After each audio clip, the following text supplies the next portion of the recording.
this past weekend a 1952 Topps Mickey Mantle PSA 8 rookie card, which, I would say is one of the cards that even myself probably was saying that if you buy this card, you're probably looking at a good card that's going to hold a lot of value.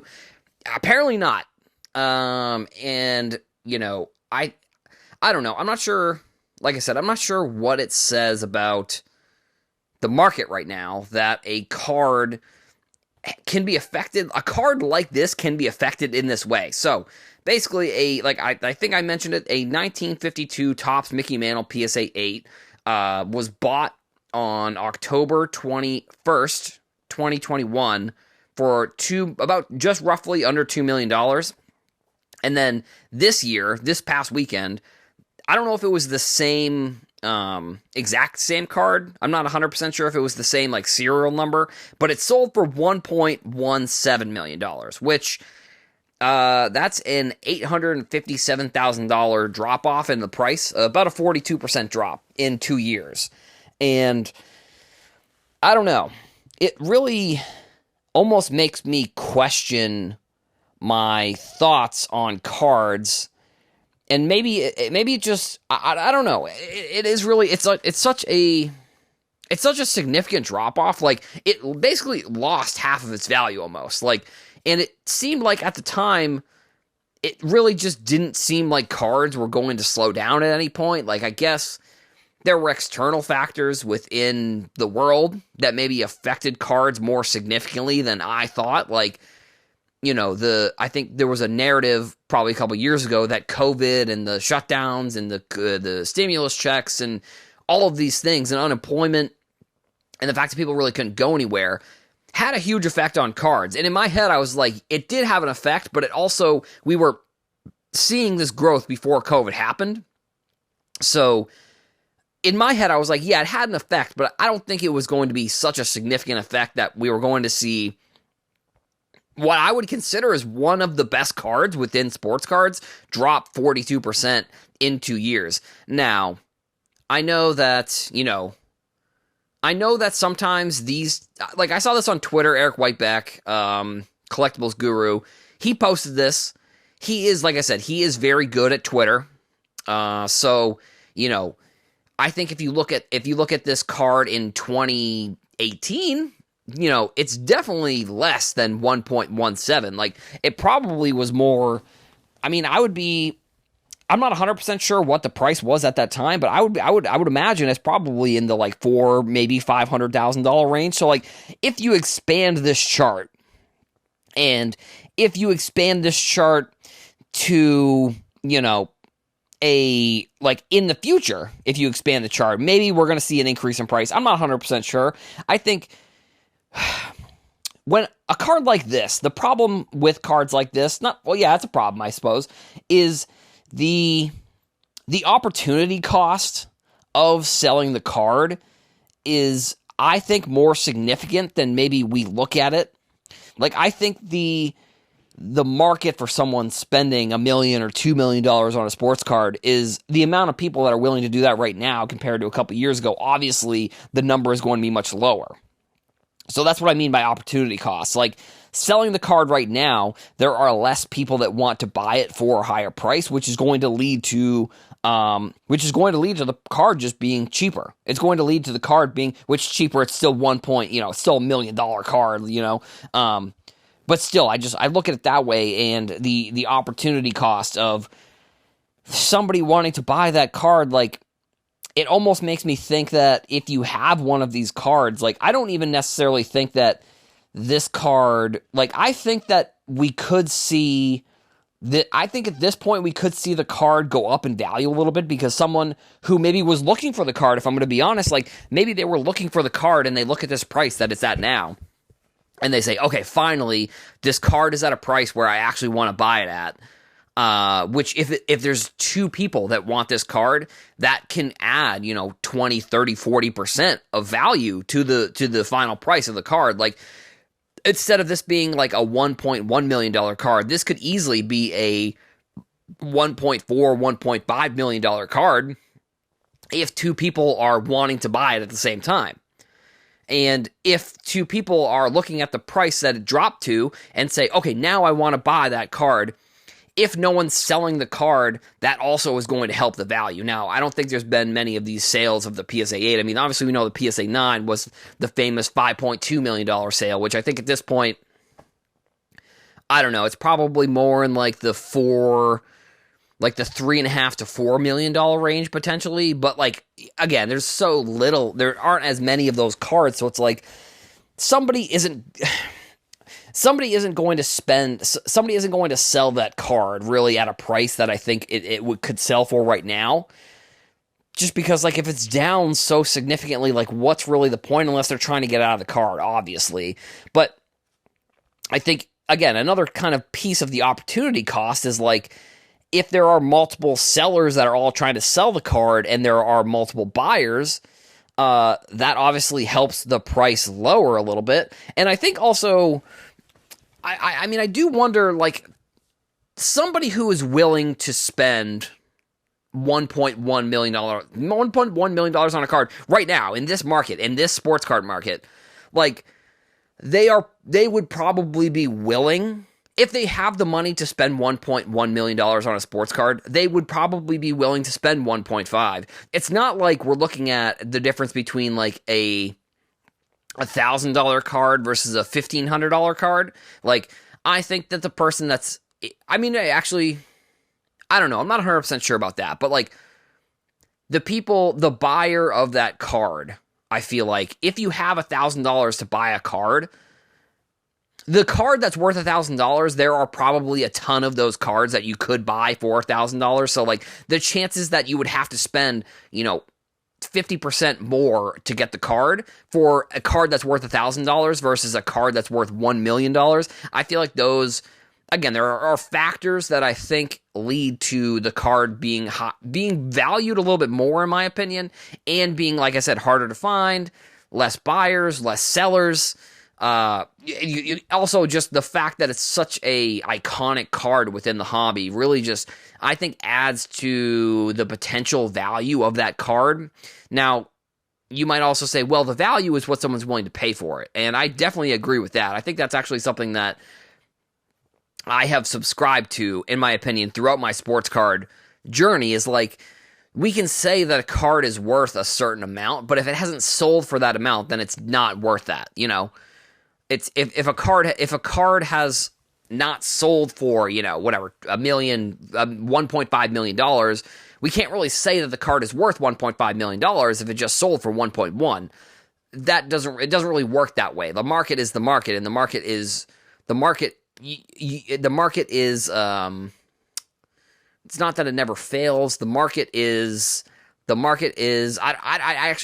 can't think of right now off the top of my head. I can't think of the analogy that I'm trying to use. The market is what really creates the value of cards. That's not what I was going to say, but that's sort of the point that I'm trying to make. Is like, you can't get around what a card is worth just because you want it to be worth more. I guess maybe that's the point that I'm trying to make. And this card may be in that boat. Like I said, I just think it's the same kind of conversation actually within like C-level suite people that work within sports cards. The pool of people who are executives and also are into sports cards is probably pretty low. Similar to the people who have the money to spend $1.1 million on a sports card, and the people who actually want to spend that money, the pool is probably very low. So there were other cards that sold this weekend that I'm going to cover on a different episode, but I feel like this card specifically deserved its own kind of recap and kind of analysis of what happened to the price and stuff like that. So, yeah, I mean, it is unfortunate that it dropped that much, but like I said, the market is the market. What it sold for, we can't really say that it's worth more, because the market is the market, and it sold for this amount of money, not more than what it actually sold for. So if you went to college in the late 2000s, early 2010s, you definitely know of this artist. Hoodie Allen basically came out with a bunch of college rap, I suppose you could call it, kind of, I listened to a lot while I was in college. Not as much listen to his music anymore, but he did pop up on Twitter actually recently, because back in September when he was signing his Allen and Ginter cards, he was in this year's Allen and Ginter, he actually did something pretty cool. So I'm actually looking at the card now. I don't know if it's a 1/1, but he wrote on the card, which, I'm wondering if Topps knew about this, or if they were, cool with it, or what exactly Topps thought of it, or even if they knew, to be completely honest, because this easily could have been something that Topps just didn't even know about. So Hoodie Allen on one of his mini Topps Allen and Ginter cards, which maybe this could have been in one of the ripped cards. I'm not 100% sure what format this card is in, or if he just maybe signed it. I'm not 100% sure, because actually, I guess the autograph would be right there on the card. Oh yeah, Topps certified autograph. Okay, so it is an autograph card. So on the back of the card, he wrote free tickets for life. Well, ticks, but basically free tickets for life, which I think is pretty cool. And something that I think is, unique, that, like I said, I think Topps they've done a pretty good job this year with Fanatics at creating experiences from their cards, not just on the field, the Taco Fractor, which also Kendall Marte, I believe, was the player who ended up getting the stolen base in the first one in the World Series, which I think it is cool that he did have one of those Taco Fractors as well. So the fact that it's not not one of the wild cards, I think is cool. I would also be interested to know, this isn't part of the topic, but I'd be interested to know what happens to the cards after they get redeemed. Do they get sent back? Can you send the card?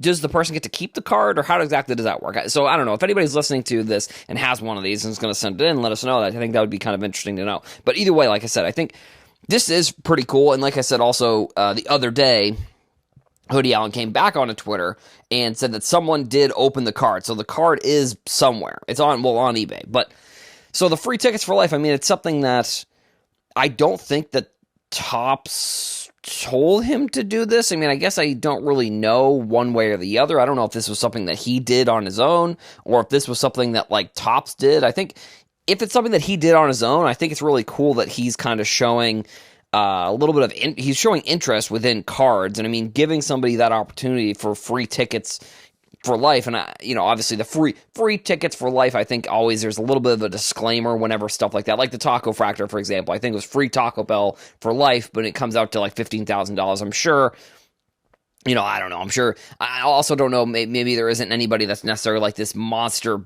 Hoodie Allen fan who's going to all of these concerts. He's a pretty popular musician, but I'm sure it's not something where it's if this person goes to every single Hoodie Allen concert for the rest of his life, I don't know what that cost would end up being. Also, it's one ticket to a show. I can't imagine that's going to be breaking the bank if you're an artist. I'm sure they put free tickets on their shows, every single one that they do. So realistically, I can't imagine this is really breaking the bank for him too much. And I think like I said, it's giving a cool opportunity within sports cards for, somebody who maybe doesn't even know about this artist, which I guess, I don't know. They're selling the card, it looks like, because it's on eBay. So I'm guessing the person that pulled it may not be a big Hoodie Allen fan. I don't really know. I'm going to actually keep an eye on this card probably and see when it sells, because free tickets for life, I don't know if you, I don't think you would, depending on what it sells for, I don't necessarily know if you could get the tickets and sell them. I'm sure it's probably something where the tickets will be put at will call or something, or roll call. I forget what it's called when I think it's will call. I'm pretty sure at concerts, when you go to a concert and they have the tickets at the front window. I'm pretty sure that's what it's called, where they have the list of VIPs and stuff along those lines. So it's probably tickets like that. I think it will be cool down the road also to see if this person gets in contact with him whenever they come to the city that they're living in, or if there's a picture, or if they bring the card, or how it's even going to be redeemed. I guess that's also another kind of question. It's definitely not going through Topps, because it wasn't, there's not it doesn't say on the card that this is what he's doing. It just says it on the back of the card. So I'm sure it's probably something where they have to reach out through social media, I guess. And I mean, if you are somebody who doesn't know who this person is, that's probably what you'll have to do. There's probably some sort of reaching out to their manager, stuff along those lines. And I mean, like I said, it also kind of gives somebody a cool opportunity to get to interact with like an artist that maybe they didn't know before, or just interacting with like a celebrity, I think is probably pretty cool. And I would be surprised if Topps doesn't do something like this in the future, where they do some sort of like sporting event, like you get tickets, like if they partner with like the MLB, or once we get all the licenses, I think it'll be very interesting to see if they ever do like multi products with like a bunch of different sports. Like that's something that I feel like almost maybe was like a missed opportunity with Panini, with all of the sports that they have. I mean, you do have like the one from Allen. Actually, I guess Allen and Ginter, technically, you could consider that a multi-sport product, because there are basketball players in there. They're not licensed yet. So I don't know. Maybe Allen and Ginter is one where, I don't know, maybe down the road they turn that into the product that has basketball and football and baseball all in one product. I think that would be kind of cool. Or if they were to just create some other new product, I think that also could be an option. But like I said, I think in this scenario, I think this is something that Topps potentially will do. I don't know, who or what artists they'll do it with, but I think the concept, now that it's kind of been created within cards, I think it's a concept that we're going to continue to see. Probably even through Topps, or even if it's like a football or a basketball or a baseball card, we could see it with those sports, with Topps or Fanatics putting those cards that are similar into products. All right, so I've talked about this on other episodes. The McDonald's Topps Chrome McDonald's All-American. The 2023 version of it has come out, and which means Bronny James, who's on the cover of the product, his autographs, I think some of his autographs are even started to hit eBay. I think the product is out today, I believe. It's either today, and I think some people opened it up a little bit early, which is why the Bronny James autograph made it to eBay already.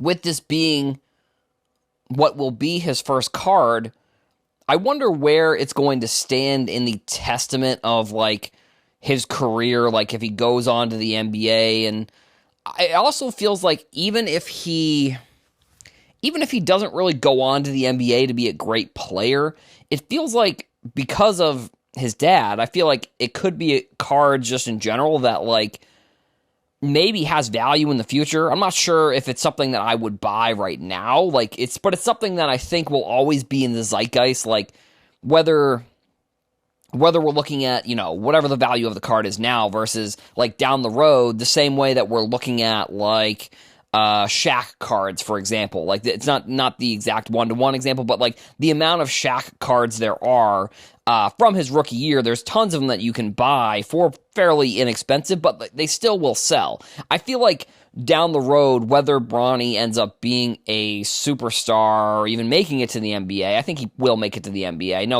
obviously over the summer he had that heart issue that was announced actually when we were at the National, I think. I'm pretty sure, because I remember seeing, I think it was I remember watching it on the news at the National, actually. So it looks like all signs are pointing towards he's going to be playing. Like he was announced, they did like some preseason stuff I don't think they've had any preseason games for USC, but he's been announced as like a player that's on the roster.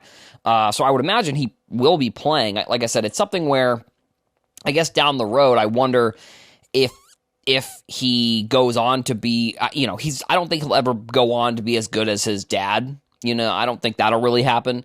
Unfortunately for Bronny, which I think there's a funny quote that LeBron James had at one point where it was about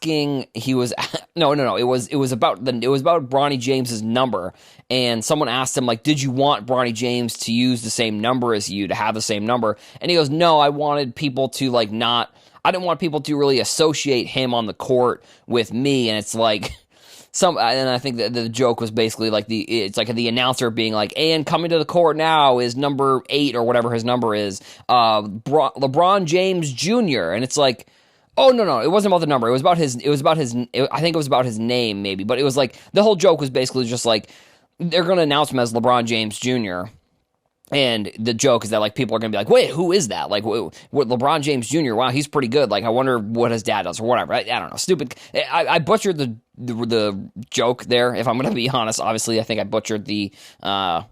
Unfortunately, I butchered the presentation of that joke. But either way, so the Topps Chrome All-American product is out, which means you can pull Bronny James cards, and it brings me back to earlier on in the year. There was a 2022 Topps Chrome All-American McDonald's All-American product that was also released, and I guess it's not necessarily really something we see a ton of. Like, there isn't like this like long track record of when this product comes out for Topps, because like I feel like some years they didn't really even do it. So, you know, it's strange to me that we are getting the same product 2 times within a year. Like the 2022 Topps Chrome McDonald's All-American product was released, I don't know, like April or May, and now it's November, end of October, beginning of November, and we're seeing that next year's product come out, which that makes sense because the game happened like a few months ago, which is where they signed all the cards. But I actually think this might be a good litmus test for how far in advance products get produced and they get packed. Because from my understanding, it took like 6 to 8 months for products to be from the card to go from either signed to in a pack and then packed into a box and boxes and boxes and boxes sent out. So I guess this will maybe be a litmus test to see how well this product ends up getting packed out. Like, I wonder if there's redemptions. I feel like there probably wouldn't be redemptions because any of the players, I would imagine any of the players that are on the checklist must have played in the game, which I remember seeing the picture of Bronny signing. I forget if he signed the cards or if he signed the stickers. I think he signed the stickers at the McDonald's All-American game, so I'm imagining that's what they did for all the rest of the players. So, yeah, like I said, I mean, this, and also, if they're not signing the cards, that means that's an extra step that they have to put the sticker on the cards to get the cards put into packs. So, I don't know if this will be some sort of test to see if maybe you can get the products out quicker. I don't necessarily think that they should be trying to do that because I just think that there are too many aspects to a product being packed together, and I think it's good and bad. I think, like I said, there are too many points, but it's also like you kind of look at it and say, well, like if X player makes his debut, if X player makes his debut in the MLB, like, and they want to get him in a product, which they have done a decently good job over the past couple of years of getting the players that are actually supposed to be in the product into the product. I said I had a little bit of a conspiracy this year with like Ellie De La Cruz. Like, he made his debut the day after Topps switched from the Topps rookie logo to the Topps call-up logo. I think I need to look. I need to look back honestly at that and see if they've just arbitrarily chosen a date, or if they do it the same date every single year. Or same amount of games. I'm not 100% sure off the top of my head, but I think it goes to the point that I'm trying to make where and maybe it'll be with basketball. Like, honestly, I think it'll probably affect basketball a little bit more. Basketball and football potentially as well. Like, if when Topps gets basketball, if they do like Topps Chrome or they do like Topps flagship for football and they do like Series 1, Series 2 Topps update, how quickly are they going to be able to get a player who makes his debut, cards that are autographed, and then cards into the product for that year? That's going to be something that I'm going to keep a close eye on, because I think with basketball and football, we are going to see a little bit of an adjustment, I think, and I don't know if they're going to make that adjustment to baseball of when players get included. I think baseball is such a different season that, I actually even think maybe, no, because football happens with the playoffs and the playoffs are in the next year. There aren't any games, I don't think, in the year afterwards. But like with basketball, for example, like they may even just do, like, if a player doesn't make his debut before January 1st, like, then he's going to not be in that year's products. He's going to be in the next year's product. I don't know how they're going to do it, but that is just something I'm thinking of. So, like, with this Bronny James card, like, does the Bronny James card set a precedent for how soon they can get a player to sign a card and then get that card into a pack for the product to release in X amount of months down the road? One thing that I have found about sports cards, to be honest, is that they can be a little bit complicated if you're just starting out. And I mean, it's kind of like any industry. If you're first starting to learn about it, maybe it's pretty complicated. But I think within sports cards, with there being so many products within so many sports every single year, I feel like it definitely can be pretty confusing. And I think one of the best websites, if I'm going to be honest, for finding information or finding cards, maybe not information about cards, but finding cards, is going to be the trading card database. So if you go to tcdb.com, they basically have like every set known to man. Like you can search for any player, you can search for any set within any year. And I think they're adding sets all the time, but like they have like, I mean, the database goes back to like the early days of sports cards, really. And it's actually really impressive that it's a community-run website in a way where people, like, submit pictures of cards to get added to the website. So if you're looking for, like, I don't know, the Mike Trout, whatever card from like 2016 or some random Mike Trout card from some random set, there's probably a decent shot that you can go to that website and find what that card looks like. Like if you're looking on eBay, I wouldn't necessarily suggest using it if you're looking up cards on if you're looking up cards like to buy at a show. But like if you're looking at eBay and for whatever reason you're looking for a specific card and maybe it's popped up, but maybe like for some reason you're a little bit skeptical about what it looks like, I would say that's a pretty good resource. So I would definitely check that out. So they put out a tweet, their most popular sets, which that's all they really put out in terms of like their information. So if I had to guess, it's probably the most viewed sets.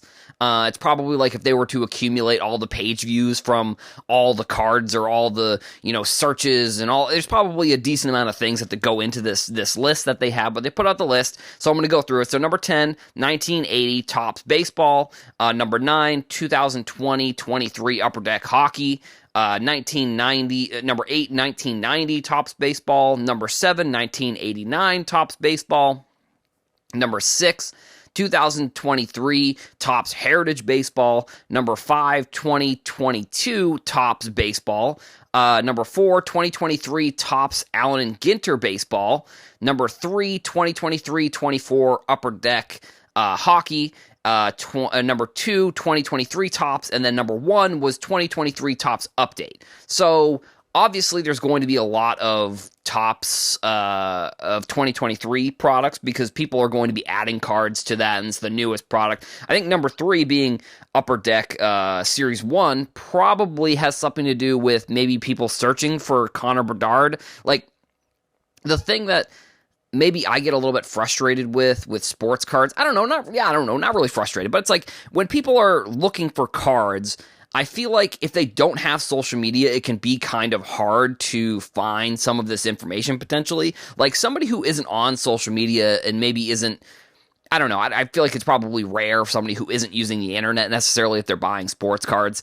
But like they may not have known because they weren't looking on social media that Connor Bedard wasn't in Series 1 for this year. So like that might have been the reason why so many people were searching on the website for that product. It's also just like the biggest flagship product realistically for that year that's coming out. Like, there isn't really a flagship product for Panini when it comes to football or basketball. Like, you could say that it's Prism, but like they don't have any products that are like the way that Topps and Upper Deck do like Series 1. Like there isn't like a 2023 Panini Series 1 or 2023 Panini Series 2 with either football or basketball. So yeah, you could consider, I suppose you could consider Prism, maybe like that product, or you could consider like maybe Donruss, or I don't know necessarily other than Prism. It's probably different across the sports realistically, but I think the one thing that I think maybe is not super surprising, but that is kind of interesting, is that there's no basketball sets or no football sets on this list. There is a lot of baseball sets because, with the baseball playoffs, I'm sure there's tons of people who are kind of looking back at some of their cards that they had, and some of the, like I said, with baseball playoffs, they're probably thinking about some of the baseball sets and baseball cards that they have, so they're looking back at some of these sets, which is probably, if I'm going to be honest, that's probably why some of those older, like 1990 and 1989 sets are probably in that top sets that are being searched on the website. I guess I'm a little bit surprised that like football isn't on there. Like there weren't any football sets that were really in that top 10 for search, which, you'd figure, like the season starts in September, so you'd figure people would maybe be searching for it. I don't know, maybe it's just people aren't as interested. I don't know what this really says, if it's saying that like people aren't interested in football as much.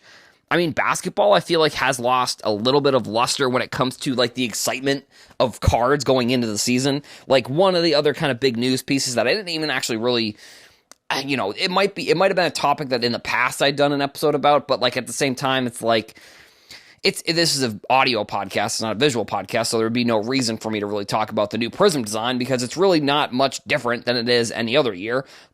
But the Prism design is out as well for football. And that could be the reason why there aren't that many people searching for football cards right now, is because there just aren't any really new products. But at the same time, it's like there weren't like these. There are old baseball sets that people are searching for over any basketball or football sets, as football is kind of in the full swing. And I don't know if that's a Panini problem or if that's a football problem. With basketball, I feel like if we're going to look at this list probably come November or come December, I would definitely expect some basketball to be on there. I think once basketball kind of gets going, that's what ends up happening after baseball is over. I'm sure people will probably, like now that we're in the World Series and we're kind of in maybe potentially the last couple of days of baseball with the World Series going on and with the series looking like it's kind of over, depending on when you're listening to this, obviously. But I think as we get past baseball season and we get into the colder months, we're going to potentially see more basketball and football on that list of search cards. Hockey, maybe, I guess. Like I said, I feel like hockey, the big set really is that flagship set that has the Young Gun rookie in it. The Cup obviously is a big product, but like that's probably not one that people are searching a ton for. Especially with hockey too, like. With hockey, it feels like there are only a few rookies within each product each year, where if you're looking at baseball, like you could point to 5 to 10 potential rookies that were in like 2023 Topps update, in all of the series too, in all the products within baseball this year. I feel like each year, it feels like there's more rookies that are popular within baseball products maybe than within hockey products, and that's why maybe you're seeing baseball just being more searched for versus hockey, or maybe it's just that there's only the one really important base product for hockey, and that's why it is up there, but it's not like there's only really a couple of them that are up there. But either way, it is going to be exciting to see the new sports coming back. I mean, basketball really just started. I mean, it's not it's underway, but it's not fully underway yet. Like we have like the mid-season tournament coming up. Like I don't know I forget exactly when that is, but that's going to be coming up. I'm sure that if a team kind of gets far in that, maybe you'll see more basketball sets in this list. I'm not really 100% sure. But either way, these were some of the biggest sets that people were searching for on Trading Card Database in October.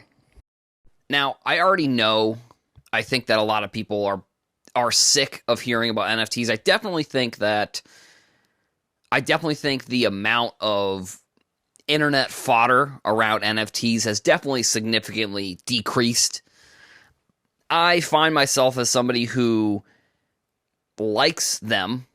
Now, I don't like them to the extent that I'm like, oh my God, you have to spend your house, you have to deposit all of the money that you have in NFTs. Like there are millions and millions and millions and millions and millions and millions and millions of projects that are garbage. Like just straight up. It really is like, it's not even like an argument there. Just there are millions, like I said, millions and millions of projects that are just garbage. Like there's 10,000 NFTs of a project, and it's each one of them is just garbage. Like it's just not good. Now, if NFTs had almost created themselves in a way that wasn't like each project has 10,000 of them, like if each project had like 100, I feel like we wouldn't have seen such a similar market crash, I guess, as we did sort of with sports cards. So obviously, if you're listening to this at this point, there was a So Rare one of one NFT for Victor Wembanyama that sold for $110,000. Now, I think some of you probably are going to say that is stupid, that's dumb, and I don't necessarily think these people are totally 100% incorrect. I could see how you would have this opinion about a NFT being worthless. Now, the So Rare project is actually very interesting because it has a fantasy aspect to it. I'm not 100% sure. I haven't looked into it in like a while, so I'm not 100% sure how the fantasy aspect of it works. But I do think that if you look at how many, like I don't think $110,000 for this is that super outrageous. Like if you look at how many Victor Wembanyama cards are going to sell for $100,000 this year, I think it's going to be a number that's pretty high, that I would say there's probably going to be worse cards for Victor Wembanyama that sell this year for $100,000 that are worst purchases than this one-of-one NFT. Now, I know, I get it's a meme. You could just screenshot it and then you own it, whatever. That's, yeah, we all get the joke. We've heard the joke a billion times. It's not funny. It's not like a good joke. Like, it's just, it's internet trolls that say these types of things. Whatever. Okay, I mean, like I said, I am somebody who has looked into more of the technology and stuff around NFTs. I feel like the NFTs are very similar. NFTs and crypto in general are very similar to the start of the internet, where like there were hundreds of companies that were worthless on paper that were raising millions of dollars and selling for millions of dollars on the stock market, but it was just because it was on the internet. I think that's exactly what happened with NFTs, and then those companies just came crashing down. But then you have companies like Google, you have companies like Amazon that kind of come out of this internet company creation that end up going on to be great companies. I think we're going to see something very similar with NFTs, if I'm going to be completely honest. Like, I think down the road there will be an Apple, there will be a Google, there will be an Amazon. Now, is it going to be So Rare? I don't necessarily know. I think that what ended up happening with a lot of companies was they raised a lot of, and I think this is actually what happened with sports cards as well. Sports card companies grew during the time period where the most amount of money was spent on sports cards of all time. So I think that also happened with NFTs. And I think with the NFTs, what also kind of transpired a little bit was that the people bought, or the companies made money, and then they just continued to spend, and they didn't project that there was going to ever be like a crypto winner. They didn't project that there was ever not, they were never not going to see this amount of money coming in. Now you could say that probably similarly with sports card companies, if I'm going to be completely honest, that sort of started around that pandemic time.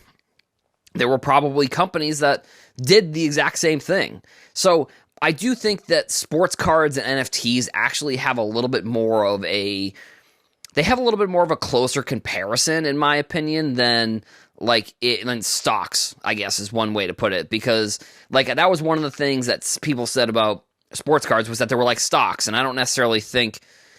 I think that there are aspects. It's not one or the other. It's not black or white in this scenario. I think it's somewhere in the gray here. It's somewhere where there are aspects that are like stocks, but there obviously are aspects that are not like stocks.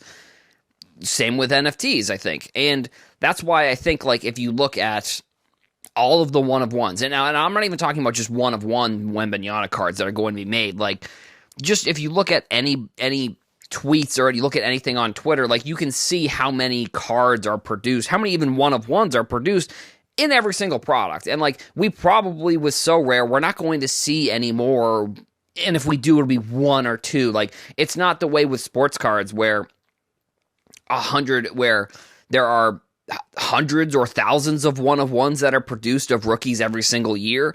So I don't know. I'm not sure, like, if maybe, I don't know, if I'm looking at the wrong places on the internet and the wrong people who are talking about this, because I think it's actually not a terrible purchase at the price. I think obviously $100,000 is expensive, and I think it's similar to what I was talking about in a previous episode where I said, like, somebody that has the money, and I think I was talking about the Mickey Mantle card. If someone has the money to spend $100,000 on something like this isn't their last $100,000 that they own. Like, someone isn't putting a mortgage on their house to buy this one-of-one. Like, they have enough money where, this is something for them that they are, they're not breaking the bank here for the $100,000 NFT. And for somebody like that, and if they're a collector, this is a collector's item. It's digital art. And that's kind of the one thing that I think a lot of people are maybe, I guess not that they're not understanding it, but that they're purposely skewing how they talk about these things because they don't want the thing. Because I don't know, and this is maybe getting just my soapbox a little bit. They're purposely speaking about it in a certain way because they either didn't make the money that was made, or they, I don't know, whatever, for whatever reason. I just think that, in my opinion, that they, I think that this is not going to be, like, this will not go down as one of the worst purchases of. This will not go down as the worst 100. Let's just put it this way. I'll kind of wrap the episode up here, I think. This will not be the worst $100,000 Victor Wembanyama rookie card that gets sold in the next year or so. That's kind of my opinion. Whether it goes up or down in value, I think in the long run, maybe it goes up. I think at this point, it's really almost impossible to kind of gauge with a rookie like this, to gauge what goes up and what goes down, because we've seen across the board prices for, superstar legends go down. So at this point, I really think, I don't know if this person's probably not buying this thing to flip it for $150K or $200K. Do I think it could go to $150 or $200K? Maybe, but like at the same time, that could have been easily said about any sports card a year ago, that people thought it could double or it could go up 50% or something along those lines.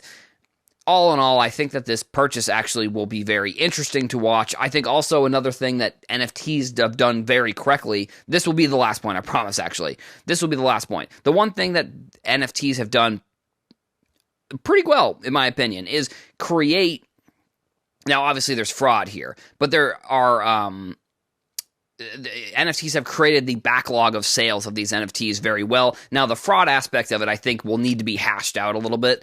But at the same time, I do wish that there could be some sort of thing similar to what NFTs have, with all of their back-end sales being kind of logged, but that we don't really have, unfortunately, with sports cards, that I guess hopefully in the future we do. But at this point, it's not something that we do have.